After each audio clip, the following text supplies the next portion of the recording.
Vamos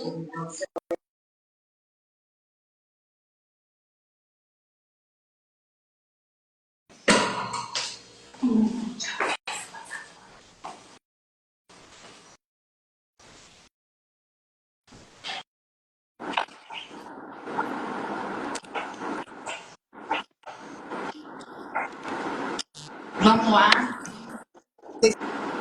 Meu microfone está chiando. Posso? Meu microfone está chiando, Eu tô ouvindo. tá? Meu microfone está chiando, gente. Não, para Eu, mim não. Não, eu né? não consigo mais fechar, eu Então não consigo tá. mais Vamos fechar o voltar aí, então. microfone, porque fica lá em cima. Meu microfone está embaixo do ao vivo, então eu não consigo mais fechar o microfone. Se eu apertar, ele está embaixo do quadrado do ao vivo. Ah, Agora tá. vai ficar aberto. Não tem problema, não. Pode falar, João. A palavra é Então, sua. eu queria só fazer um complemento aí à fala do Matheus sobre a seguinte questão. Eu nasci num berço católico. Né? Eu não nasci num berço espírita, eu nasci num berço católico. E eu cheguei no espiritismo com as próprias pernas. Entende? Não foi ninguém que me convidou, não foi ninguém que me chamou. Eu namorava uma pessoa na época e do lado da casa dessa pessoa que eu namorava tinha um centro espírita. E eu ouvia a grande parte dos diálogos entre o dialogador e o espírito, eu ouvia da casa dessa pessoa que eu namorava. E aquilo foi me instigando, e eu cheguei uma hora e falei assim, eu quero lá conhecer. E aí eu fui. Era uma reunião mediúnica aberta, qualquer pessoa que chegasse podia assistir. Era um centro espírita familiar, né? E ali eu tive o meu primeiro contato. Depois eu tive vontade de ir num centro espírita, organizado, federado, bonitinho. Fui lá e conheci bem. O que eu quero dizer com isso? Né? Eu quero dizer com isso que eu entendo a ponderação da Bárbara quando ela fala sobre essa questão da gente voltar lá no Levítico, porque a gente podia abordar o tema da ótica contemporânea, da ótica atual. Né? A gente não precisa, nós não precisaríamos voltar lá, apesar de ter pessoas, e aí não é uma crítica aqui, é só uma observação, porque isso é fato público, todo mundo sabe disso, é notório. Existem correntes do evangelismo que se dedicam realmente mais ao Velho Testamento do que ao Novo Testamento. E aí entendo eu, e quando eu falo isso aqui, lógico, eu estou botando a minha opinião para que o Matheus debata, para que a Bárbara debata, para que você também debata, Elisângela. Entendo eu que o caminho da mediunidade é o caminho que cada um vai ter que construir o próprio caminho. Né? Se você nasce dentro de um núcleo de evangelismo, com mediunidade ostensiva, né? E você entende que o que aquele grupo te orienta é o que te pacifica, fica lá. Entende? Se, no entanto, você está percebendo que o que estão te falando, né, o que estão te orientando, não está fazendo eco dentro de você, não está fazendo sentido para você, cabe a você romper com aquele status, e aí todo rompimento tem um preço. Aliás, tudo na vida tem um preço. Né? Cabe a você romper com aquele status para você ir em busca de algo que te alimente, que te satisfaça. Entende? Quantos médiums atuam nas correntes do evangelismo e vão falar que eles estão profetizando, que o Espírito Santo falou com eles, né? Ou seja, eles vivenciam a mediunidade lá da maneira que é possível vivenciar. E boa, João. A gente tem que descer do palanque. Desce do palco. Quem foi que disse que mediunidade é coisa de espírita? O espírita que está querendo se apropriar da mediunidade.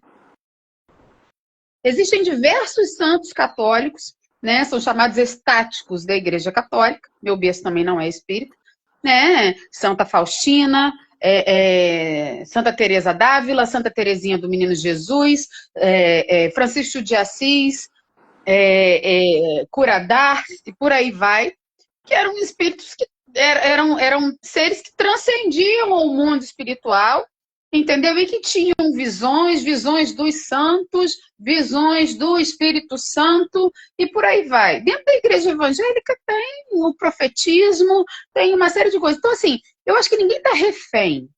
Ah, nasceu médium, não nasceu médium à toa, mas tá lá e tá lá num ambiente que condena a forma como o espiritismo vê mediunidade. E ok, por quê? Porque ele não é um ambiente espírita.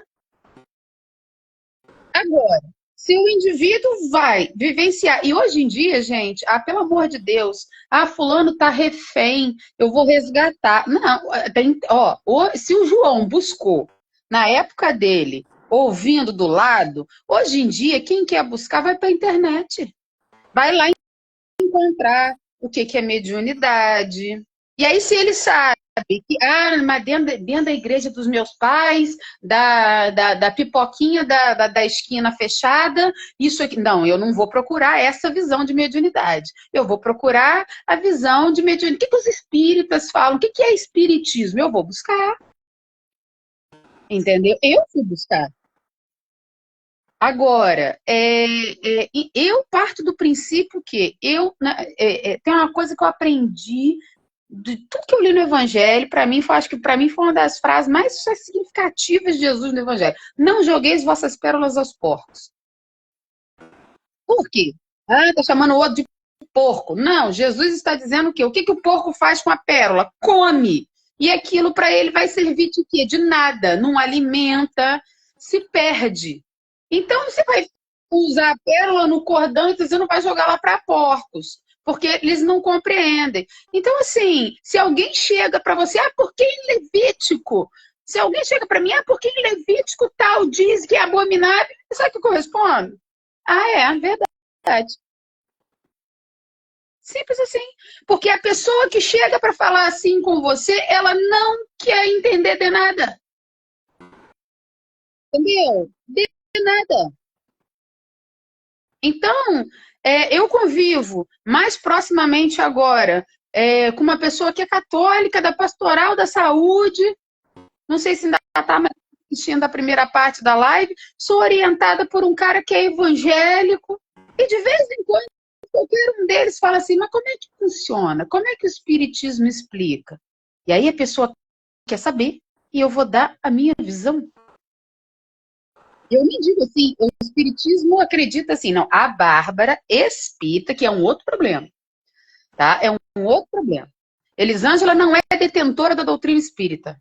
Bárbara não é detentora da doutrina espírita. Mateus não é detentor da doutrina espírita. João não é detentor da doutrina espírita. A doutrina espírita é uma doutrina de livres pensadores. Logo, ela vai estar sempre contaminada pela ótica daquele que a interpreta. Então, eu, Bárbara, enquanto espírita, entendo que a coisa acontece assim, assim, assim, assado. Convivo com uma pessoa também que é evangélica, que vive destilando preconceito. E, ela destila sozinha, até ela engasgar. Porque eu não tenho tempo para isso, entende? Então, a gente não precisa entender o fundamento de Levítico para combater preconceito. Porque uma coisa é certa, gente. Quem age com preconceito não vai diluir o próprio preconceito com a opinião daquele ao qual ele subjuga inferior. Você já viu algum preto convencer um racista de que o racismo é errado? Então, a gente não vai conseguir combater o preconceito que as pessoas acham sobre nós. Agora, o nosso comportamento pode fazer com que as pessoas queiram entender. Cara, eu quero entender aquilo que aquele cara segue, porque ele é um cara diferenciado.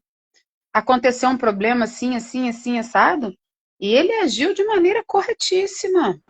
Eu quero entender isso aí. Eu quero, né, mergulhar nisso aí, porque isso aí não é aquilo que me contaram, não.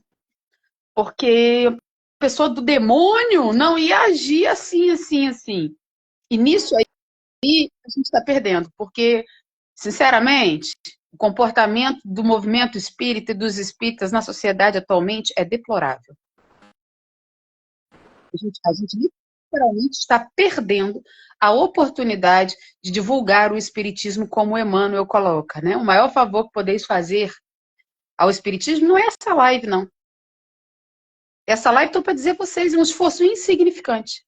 Foi assistida aí por 10 pessoas, 15, e depois não vai ser assistida por muita gente ou por raríssimas. Agora, o nosso comportamento tem uma multidão de testemunhas, desencarnadas e encarnadas. E é assim que se divulga o espiritismo. E não entrando na contenda de que o livro diz isso, ou aquilo diz... Porque você vai debater com uma coisa que o cara não acredita. Porque o Levítico diz assim. Tu acredita no Levítico? Eu não acredito. Então eu não levo a sério. Da mesma forma que eu vou debater com ele sobre o Evangelho. Não, mas o Evangelho segundo o Espiritismo, o cara acredita? Não. Vai fazer sentido para ele? Não. Entende? Então fica assim, um jogo de xadrez onde ninguém conhece a regra. E cada um quer botar a peça aonde cisma. E a gente perde tempo, né? A gente acaba perdendo tempo. Ô, Matheus, e assim... Elisângela. Oi. Era um contraponto rápido, depois você passa para o Matheus. É só para dizer o seguinte, Elisângela. O esforço da live é louvável. O que a Bárbara quis dizer é que a live não vai alcançar um número enorme de pessoas. Né? Isso. Até porque o próprio espiritismo ainda não tem essa penetração no meio das multidões. Né? Você faz um evento católico, você faz um evento católico para milhares de pessoas. Você faz um evento evangélico para milhares, para milhões de pessoas. Mas os eventos espíritas, tirando aí os congressos que as pessoas, na verdade, vão por causa do Hotel 5 Estrelas, vão para tietar os famosos aí do movimento espírita, e mesmo assim, 2.000 pessoas, 3.000 pessoas em eventos que, para o espiritismo, são eventos muito populares. Mas uma live como essa aqui, ela é importante, sim, sem sombra de dúvida, mas ela não vai ter esse poder de penetração em milhares e milhões, né, de pessoas. Então, era só para fazer esse contraponto aqui, né, de dizer que a live é importante, sim, mas que a fala da Bárbara tem, na verdade, esse sentido de dizer que uma live como essa não vai alcançar milhões de pessoas. Pronto. Eu compreendi. Não, pode ficar tranquilo que eu compreendi, até porque um coração que a gente alcança já é muito para nós, né? É isso que Deus quer de nós. A gente não quer começar lá de cima, né? A gente tem que começar do começo e começar influenciando quem está perto de nós, né? Ao alcance, só Deus que sabe, isso aí por conta da espiritualidade, até porque foram eles que programaram, não fomos nós. Ô, Matheus, deixa eu te falar uma coisa. Então, assim, pegando esse gancho do que a Bárbara falou, como que a doutrina espírita, ela tira esse proveito, vou ser redundante, esse proveito útil, né, necessário da mediunidade, como que o trabalho da mediunidade acontece na doutrina espírita, do jeito que Jesus espera, dentro daquilo que Jesus vivenciou do evangelho dele para nós? Então, Elis, primeira coisa que eu acho que é importante, eu como profissional de saúde mental, eu estava me referindo a pessoas que muitas vezes, eu não sei se isso ficou claro no meu discurso, talvez não tenha ficado, que carregam um peso emocional gigantesco por conta disso, por não serem compreendidas durante a infância. O exemplo do que o João deu, né, da história dele, sim, né? Se nós temos compromisso com o espiritismo, nós vamos arrumar um jeito de chegar até ele, né? A espiritualidade vai mexer seus pauzinhos e nós vamos chegar até ele e vai ser nossa seguir ele ou não. A mediunidade ela pode ser exercida independente de qualquer religião, né? Inclusive o Antigo Testamento, os 10 mandamentos foram, né, mediúnicos. Então, assim, a mediunidade ela está presente em todas as religiões, independente de nós acreditarmos ou não, né? E muitas vezes a gente vê isso, claramente. Quem já foi, eu já fui em igrejas evangélicas, você vê perfeitamente que o pastor está incorporado enquanto ele está falando, entendeu? A energia muda, entendeu? Isso está descrito também em literatura espírita. André Luiz, eu não vou lembrar o livro, mas ele narra isso. Eles visitaram uma igreja evangélica e o pastor estava trabalhando com a espiritualidade superior. Então, assim, eles são guiados pela espiritualidade do bem, da mesma forma como qualquer um de nós, né? Espíritas, independente de qualquer coisa. Agora, a questão é quando a gente coloca isso sem compreensão em cima de uma criança. Por exemplo, como o João bem disse, né? Ele teve uma criação fora do espiritismo e acabou chegando até lá. Só que a mediunidade não era tão ostensiva assim, né? Não existiram rótulos durante a infância de bruxa, de louco, de perturbado, de perseguido pelo demônio, enfim. Esse tipo de rotulação, ele cria na criança que não compreende, não tem ainda um discernimento para conseguir lidar com aquilo, não tem autonomia de seguir o seu próprio caminho e acaba acreditando naquilo ali, né? E isso cria transtornos psíquicos, transtornos emocionais, que muitas vezes não teria necessidade de existir. Então, quando a gente faz essa fala, é com o objetivo da gente ter consciência, né? Até onde o nosso impacto pode levar. A gente é livre para acreditar ou desacreditar no que a gente quiser. A gente tem que respeitar qualquer crença, né? Porque o amor é a religião, né? Então, se é a caridade que salva, todo mundo é livre para fazer caridade, até o ateu que não tem religião. E talvez esteja muito à nossa frente, em nível espiritual, porque tem bondade no seu coração, apesar de não acreditar em Deus, né? Isso é uma escolha dele e quem somos nós para julgar? Mas faz o bem. Então é muito mais religioso do que nós, que às vezes estamos dentro da religião e não praticamos esse bem. Mas que a gente tem essa responsabilidade, porque mediunidade é uma coisa muito importante, né? A história da humanidade, o que a gente tem acesso hoje, né? A Bíblia Sagrada, o próprio Espiritismo, foram baseados em histórias mediúnicas, né? Os profetas do Velho Testamento eram médiuns, né? Então, assim, esse intercâmbio com a espiritualidade, ele acontece desde há muito tempo, né? O próprio Espiritismo, o Livro dos Espíritos, ele foi baseado através da mediunidade. As mesas começaram a girar, né? Porque existiam médiuns de efeitos físicos naqueles ambientes, né? E a espiritualidade manipulando os fluidos fazia um efeito físico e a mesa girava. A partir daquilo ali, Kardec foi mandando as perguntas para vários médiuns, né? Ao longo, vários cantos do mundo. E aquelas respostas foram compiladas e a doutrina espírita, a qual hoje nós fazemos parte, ela teve origem da mediunidade.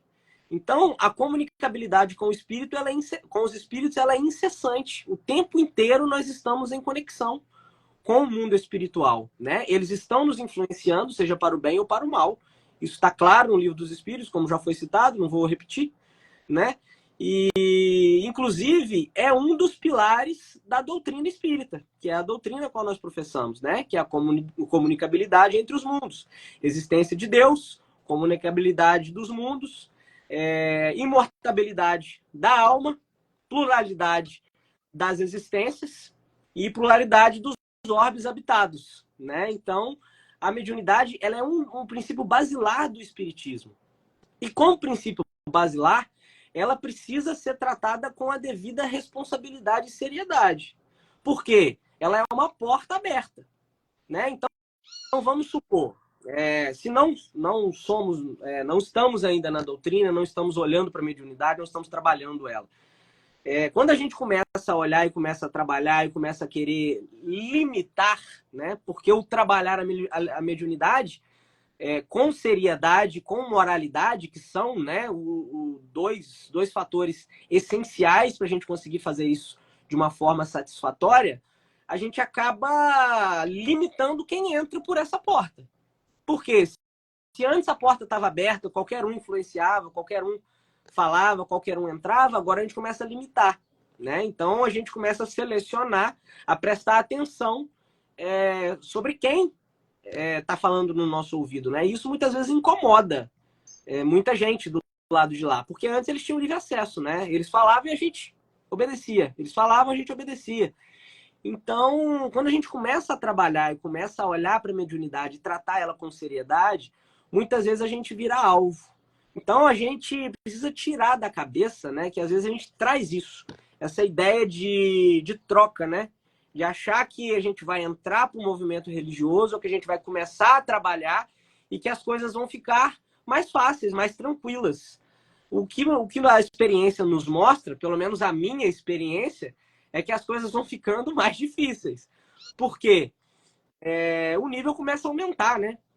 Conforme você vai afeiçoando, conforme você vai usando a ferramenta para o bem, buscando moralidade, aprendendo, né, que essa moralidade é aquilo que vai nos elevar e aquilo que vai fazer da ferramenta um objeto, né, que vai construir edificações boas, a gente acha que as coisas ficam mais fáceis, mas não é verdade. E dentro da mediunidade, né, Elis, às vezes a gente vê muito isso também, né? Pessoas às vezes questionam isso. Ah, você é médium? Ah, eu quero falar com fulano de tal. Você tem uma mensagem de fulano de tal para mim? E não é assim que funciona, né? A gente é um carteiro. Não é a gente que vai lá no fulano de tal e pega a mensagem para trazer para cá, né? A gente só entrega a mensagem. Então, são os espíritos que fazem essa comunicação. Eles desejam se comunicar, buscam alguém que tenha essa capacidade, né? Na verdade, Kardec fala que todos nós somos médios em determinado grau, né? Diferenciados graus. E através, né, eles encontram essas pessoas e então a resposta acontece. Na reunião mediúnica, por exemplo, nós estamos ali como instrumentos e a espiritualidade coloca perto de nós, através da nossa afinidade fluídica, né, espíritos que vão ter mais facilidade pelo tipo de energia que a gente traz. E a partir daí, a comunicação acontece. Usando esse exemplo, já que eu citei esse termo, com aquela ideia antiga, né, que a Bárbara bateu muito nessa tecla e que eu acho muito válida, de superioridade, né? Nós estamos ali para acolher o irmão sofredor, coitado do obsessor, né? Nós estamos equivocados, né? Porque a gente não é muito diferente deles. E a gente tem unidade. Pode falar. Matheus, espera aí que as meninas falaram que parou o som. É porque nós temos que colocar o carregador aqui, que o telefone tá acabando a bateria. Ah, sim. Já desconectei.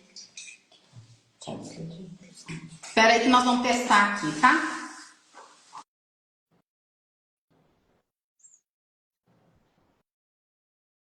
Deu certo?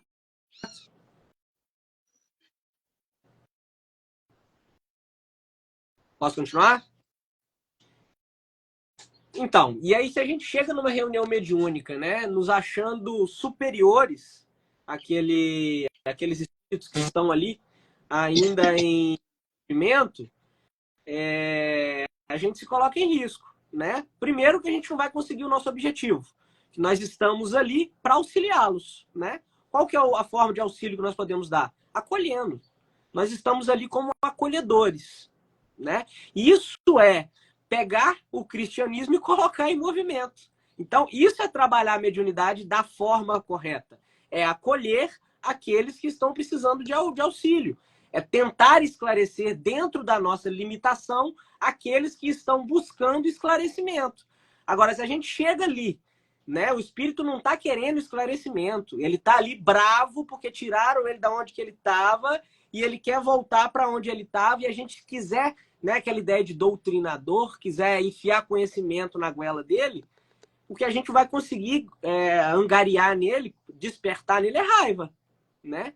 Então, assim, a gente precisa entender qual que é a realidade daquele que está na nossa frente, né? A gente precisa entrar no mundo dele e, através do ponto de vista que ele traz, a gente buscar auxiliar da melhor forma. E isso, né? Não tem oferenda, não tem trato, não tem contrato, não tem nada disso.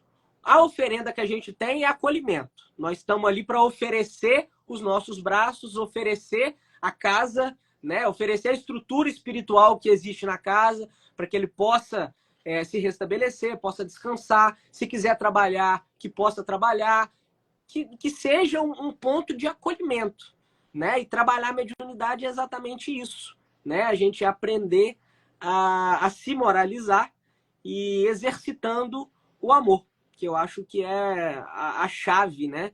Para toda e qualquer elevação espiritual e moral. Eu vou até assim, justificar o motivo dessa pergunta, por quê? Porque as pessoas que assistem a nossas palestras, que têm mais contato com a gente, são pessoas que simpatizam com a doutrina espírita, mas não são espíritas. Então, o nosso público não é um público de espíritas, é um público de pessoas que gostam de escutar sobre a doutrina espírita e estão procurando entender como que funciona. Porque, assim, existe muito preconceito e existe muita mistura, né, de informações. Então, essa pergunta, esse comentário que você fez, a questão da evocação, é uma outra pergunta também que eu recebo muito.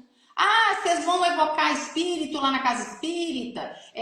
Se a gente der um nome, você consegue conversar com fulano, conversar com Beltrano? Então, nós fazemos esse trabalho de formiguinha, porque o objetivo da nossa casa, dos objetivos que a espiritualidade colocou é esse, é levar a doutrina espírita a quem tem curiosidade de saber, não com a pretensão de frequentar ou na pretensão de se agregar ao grupo, mas de conhecer, de saber do que se trata, como que funciona. Então, esse é o fundamento dessa pergunta, justamente para as pessoas saberem que não é... Como que a gente utiliza essa mediunidade aqui dentro, né? Porque tem pessoas que falam assim, eu estou me preparando para ir lá, como se fosse chegar aqui e ver espírito.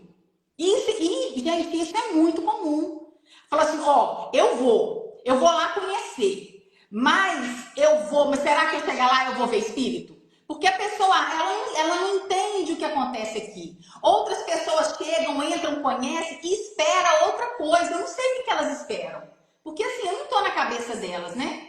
Então, assim, nesse aspecto, como que, sabe, a doutrina espírita, ela utiliza dentro do Evangelho de Jesus, dentro dessa caridade que Jesus veio nos ensinar, dentro dessa fraternidade, né, que ele veio trazer para nós, dessa comunhão universal, como que nós conseguimos ter um proveito dessa característica que, como o João disse no início, é uma característica física, né? Não tem como eu virar e falar assim, vou desligar uma chave e vou deixar de ser médium, né?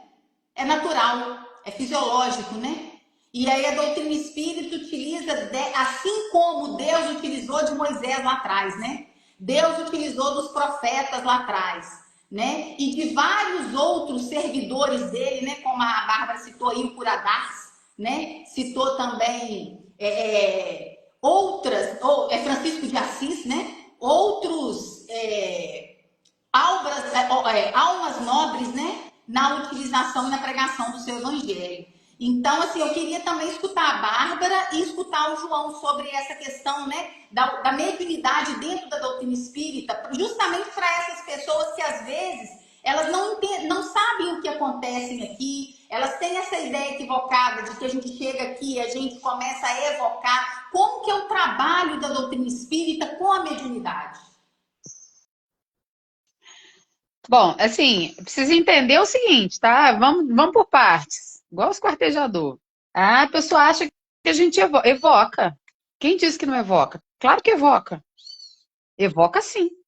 Se disser que não evoca, joga fora o livro dos médiuns. Joga fora o céu e o inferno. Foi tudo evocação. Kardec chamou por nome e sobrenome o espírito. Então evoca. Sim, os espíritos são evocados, sim. Às vezes não verbalmente, às vezes mentalmente, mas eles são evocados. Então, se eu te der um nome, você vai conseguir falar com o espírito? Sim. Quando? Aí, Fia, só Jesus sabe, porque a gente chama, mas eles atendem no tempo que é permitido a eles e a nós. Então, né, vai acontecer? Vai. Quando? Não sei informar. Entendeu? Porque essa que é a grande questão. Né? O Espírito, Mateus, quando coloca, né, não tem oferenda na mediunidade espírita. Em outras religiões, o contato mediúnico tem, sim, as oferendas, e tá tudo bem. É a forma como trabalha a mediunidade, como a mediunidade é vista. Porque senão a gente cria uma ideia, né, de que a mediunidade espírita ela é superior porque ela é amaterial, não tem pipoca, não tem cidra. Quem disse? Quem disse? Né? Tá tudo dentro de um contexto cultural, tá tudo dentro da crença de cada vivência religiosa que trabalha especificamente com mediunidade. A mediunidade dentro da seara espírita, ela é uma reunião fechada. Ela é uma reunião... Então, ninguém precisa ter medo de mediunidade para ir no centro espírita, porque você não vai nem que você queira.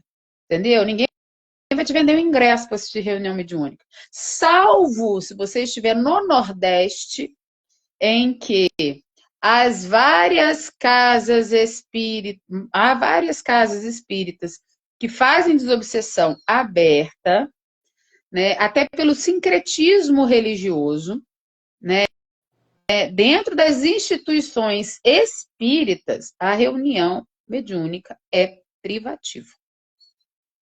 Né? Então, o centro espírita é um lugar de palestra, é um lugar de estudo, é um lugar de conhecimento, entendeu? E as pessoas, mas eu quero conhecer, mas eu tenho medo. Bom, aí é uma escolha sua, entendeu? Se você quiser ficar com seu medo, ou se quiser ficar com a sua curiosidade. São dois sentimentos válidos. Dois sentimentos válidos.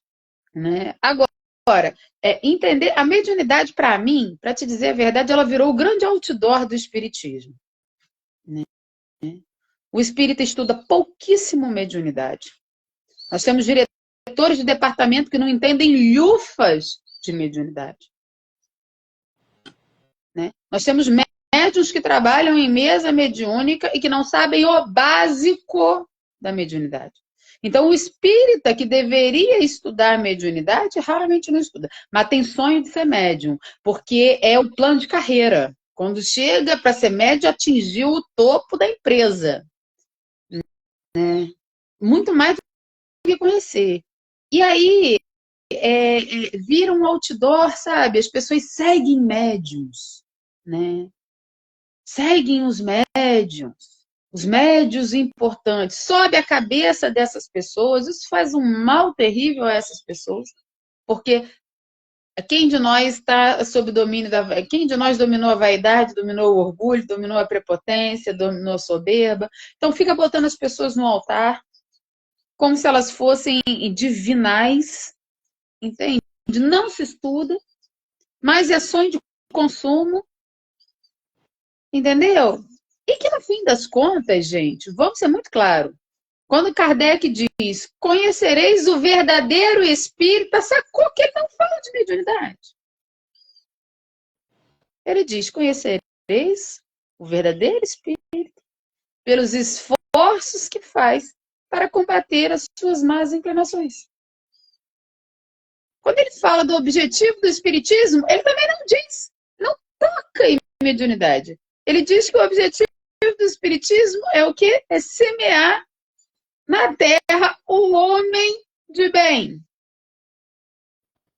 Então, a bem da verdade, se nós agirmos corretamente, se nós nos esforçarmos por melhorar, se nós nos esforçarmos por combater aqueles vícios que nós sabemos que temos, ainda que a gente não entenda nada de mediunidade, a gente está protegido, porque o que angaria proteção para nós é o tamanho da bondade. E aí, às vezes, você vê pessoas. O próprio Chico Xavier entendia pouquíssimo de mediunidade. Pouquíssimo. Quem estuda um pouquinho da vida do Chico, vê o Emmanuel desde muito novo, passa por aquelas situações todas com os espíritos, cai numa casa espírita que explica por alto para ele o que está acontecendo e começa a psicografar e vê nele um grande produtor de material. Mas ele nunca se debruçou para compreender, né? Tanto que quando ele é questionado sobre mecanismos de mediunidade, ele diz que não entendeu nada. Então, mas o que angariava a Chico uma proteção enorme? O fato dele trabalhar em si para ser correto, justo, fraterno, bondoso, acolhedor. Em compensação, você pode ser especialista em mediunidade, mas se por debaixo dos panos você continua sendo corrupto, sem vergonha, mau caráter, dissimulado, apoiador de tortura e por aí vai, o fato de você saber tudo sobre mediunidade não vai te proteger de nada. Porque quem pode te proteger vai estar muito distante de você. Porque você está vibrando no mal. E como Kardec mesmo diz, semelhante atrai semelhante. Quem vibra no mal, né? Tem uma frase muito significativa de Emmanuel, né? Emmanuel diz, diz-me quem és e eu te direi quem te acompanha. Então, é esse o grande sentido. A mediunidade é uma tarefa. Para mim, mediunidade é uma tarefa que deve ser exercida com responsabilidade, mas para isso eu preciso ser responsável. Deve ser exercida com acolhimento, mas para isso eu preciso trabalhar para ser uma pessoa acolhedora. Que precisa ser trabalhada com respeito, mas eu preciso ser alguém que respeita. Ela, por si só, é uma tarefa. E, para mim, não é a mais importante. Sinceramente, eu acho que a tarefa mais importante dentro da casa espírita é quem trabalha sem aparecer para tudo acontecer. Quem está lá no bastidor, que muitas vezes é quem abre a casa, quem limpa, quem organiza, e que ninguém vê, né? Ninguém vê. Os pacientes, muitas vezes, da ectoplasmia, que é uma reunião mediúnica viva, mas que tem acesso às pessoas que estão no tratamento, né? Elas têm um frisson com quem recebe os espíritos. Se pudesse, carregava a gente no colo. Mas se importam muito pouco com quem botou as cadeiras no lugar, quem botou as macas para fora, quem garantiu que o lençol em cima da maca estivesse limpo, que o salão não estivesse imundo, que os ar-condicionados fossem ligados para climatizar o salão no tempo certo, que garantiu que a água no bebedouro tivesse ali para que os copinhos fossem cheios. Das mãos dessa pessoa ninguém quer beijar, mas querem beijar na mão de quem recebe os espíritos. Então, o dia que a gente compreender que mediunidade é só uma tarefa e que não é das mais importantes, porque mais importante do que trazer uma mensagem é educar-se e educar as pessoas para que essa mensagem sirva para alguma coisa. Porque senão é jogar palavras ao vento. Né? Jesus falou 3 anos, que é coisa mais linda do que a mensagem de Jesus, gente. Não tem um grupo mediúnico que consiga produzir o que Jesus produziu em 3 anos, porque simplesmente ele estava ali sem intercâmbio, falando. E o que se fez de Jesus? Então, mais do que mediunidade é educação individual e coletiva, que a gente precisa, de fato, investir, né? Passa a bola, João. Bem, eu vou dar aqui uma de advogado do diabo. Porque, assim, somando-se ao que o Matheus falou e ao que a Bárbara falou, há uma ilusão enorme em torno da mediunidade que desvia desse objetivo que a Bárbara tão bem enumerou para nós aí, que é uma ferramenta de trabalho, nem é a mais importante. Né? E por outro lado, você está num trabalho com a mediunidade e sem você estar de fato comprometido com a sua reforma moral, você é louco. Você é doido.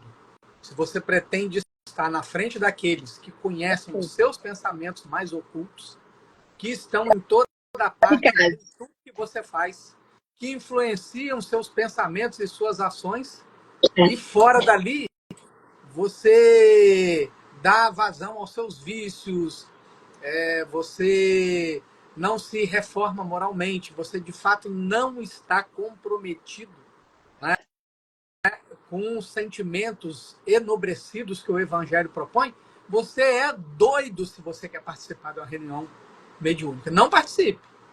Literalmente, não participe. Entendeu? O trabalho mediúnico não é lugar de irresponsável. O trabalho mediúnico não é lugar de quem está indo para brincar, que acha que o intercâmbio com os espíritos é legal, porque dá status, né? Porque o grupo é fechado e as pessoas não entendem por que o grupo é fechado, porque ali é um atendimento né, psicológico ao desencarnado, e da mesma maneira que as nossas sessões de terapia são privativas, porque a gente não quer que os outros conheçam os nossos podres, né? Por que nós vamos abrir o que um irmão tão necessitado quanto a gente, aí eu recupero a fala do Matheus, né? De muita gente que se coloca numa condição superior à do espírito, né? Então, porque se as nossas questões a gente quer que elas sejam tratadas de forma privada, por que nós vamos tornar pública a questão de um semelhante, cuja única diferença para nós é que ele está sem corpo? Né? Então, se a gente não tiver essa noção de que nós estamos diante de alguém que nos conhece melhor do que nós, e que neste trato nós precisamos ser extremamente honestos com a gente mesmo,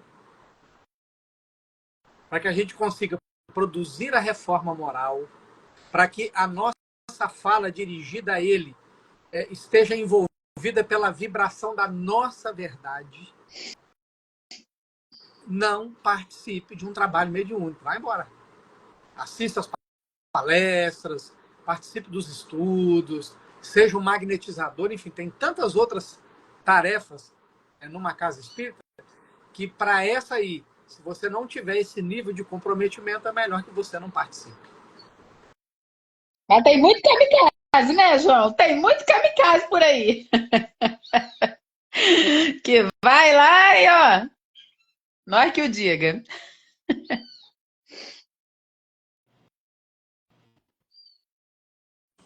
Gente, então é isso, né? Eu queria mais uma vez agradecer vocês, né, a disponibilidade. Acabou encerrando mais tarde do que eu imaginava, mas foi bom. Acho que a nossa conversa foi muito produtiva. Aí, assim, para poder finalizar, se vocês querem dar alguma mensagem, falar alguma coisa, né? Da minha parte, é só agradecimento a vocês mais uma vez, a espiritualidade, né? Por esse momento que nós vivenciamos aqui. E aí a palavra fica aberta a vocês para a gente poder encerrar. Bem, como eu comecei, então vou começar as despedidas também. Queria agradecer a casa, agradecer o convite que nos foi dirigido, a oportunidade de estarmos aqui.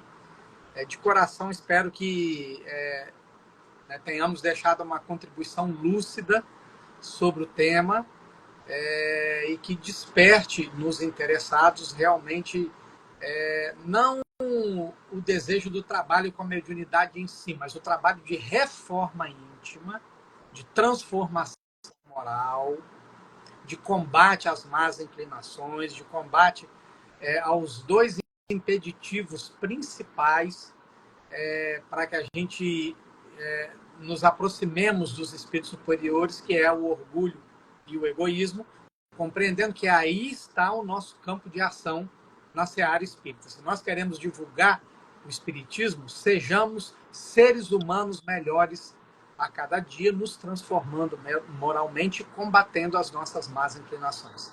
A minha profunda gratidão à casa, à figura da Elise, a todos os que estiveram aqui conosco e aqueles que de futuro venham a assistir essa contribuição singela.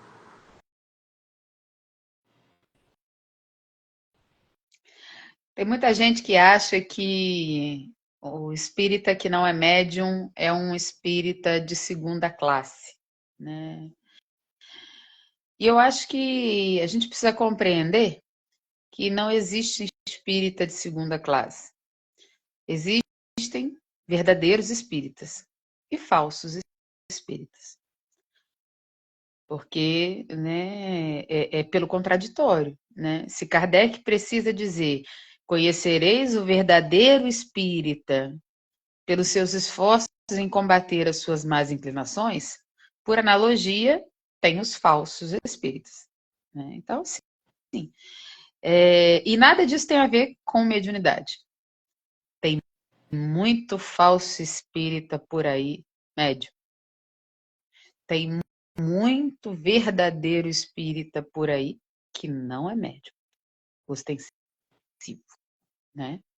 Então, que a gente possa tirar o peso disso aí, botar o peso onde ele realmente tem que estar, que é na transformação moral, na educação do ser, que se reflete na educação do nosso compromisso com o coletivo. Ser ou não ser médium é simplesmente uma tarefa que é trazida pela espiritualidade para uns e não para outros. Mas não vai fazer de ninguém melhor. Não a mediunidade em si. O que vai fazer o indivíduo melhor é o esforço que ele empreende para combater as suas más inclinações. Se a gente coloca o peso no lugar certo, né? Zacarias costuma falar de encargo mediúnico, né? Porque é isso que é. Mas para as instituições espíritas, mediunidade é cargo e de competição. Então eu preciso derrotar o outro médium porque ele está chamando muita atenção. Eu tenho ciúme daquele médium que recebe o espírito X porque eu só recebo espíritos de baixa ordem. E por aí vai. Né? E isso aí é tudo mostra do falso espírita e não do verdadeiro espírita. Então que a gente possa botar o peso no lugar certo. É um encargo, não um cargo. É um trabalho, uma tarefa que pode nos ajudar a crescer. Ajudar, não nos fazer crescer. O que vai nos fazer crescer é o compromisso que nós assumimos com Deus e conosco, de acordar todo dia melhor do que quando nós fomos dormir. Vai, Jesus! Tá vendo ele aí? Então, na linha de raciocínio, Kardec também falou, né? Os maiores opositores do espiritismo estariam dentro do espiritismo. Então, nós, quando não fazemos aquilo que nós precisamos fazer, quando não corrigimos aquilo que nós precisamos corrigir, nós somos esses opositores do espiritismo. Porque, além de ser opositores a nós, né? Porque estamos perdendo uma oportunidade de crescimento gigantesca eu penso assim que o espiritismo e a mediunidade como uma ferramenta de trabalho espírita, né, um auxílio para desenvolver, né, para construir esse homem de bem, para mim é a maior ferramenta de transformação que eu tenho notícia. Então, estar dentro de um movimento espírita e não estar fazendo a minha parte, não estando disposto a pagar o preço para se transformar, é um tremendo desperdício de tempo. É uma tremenda ingratidão com aqueles que balizaram a nossa entrada aqui. Porque nós temos, né, espíritos superiores a nós, que concordaram com a nossa entrada, que assinaram lá, não, ele vai dar certo dessa vez, eu vou ajudar ele, né? Então nós estamos sendo ingratos, né? Quando eu dentro de uma casa espírita eu causo dissensão, quando eu entro dentro de uma casa espírita para julgar o outro, para criticar, para brigar, para criar desunião, eu estou trabalhando contra o Cristo. Então é melhor que me afaste, porque quem muito foi dado, muito será cobrado. Então, se a gente está recebendo muito e está jogando fora o muito que a gente recebeu, melhor seria que nós afastemos, porque o preço, depois que a gente vai ter que pagar por esse erro, talvez seja gigantesco. Então, vamos aproveitar essa oportunidade, né, colocando o evangelho sempre no nosso leme, buscando ser sempre melhores. E como Jesus disse, né, resumia a sua mensagem, amar aos outros não como nós nos amamos, mas como ele nos amou. Aí aumenta um pouquinho mais o sarrafo, né? Então que esse seja o nosso objetivo sempre. Verdade. Muito obrigada, viu, gente? Que Jesus possa continuar abençoando imensamente vocês. Obrigada mesmo, de coração. Uma boa noite para todo mundo. Que vocês tenham um ótimo final de sábado, um excelente domingo. E se Deus quiser, semana que vem nós estamos juntos. Fica com Deus, viu? Tchau, tchau.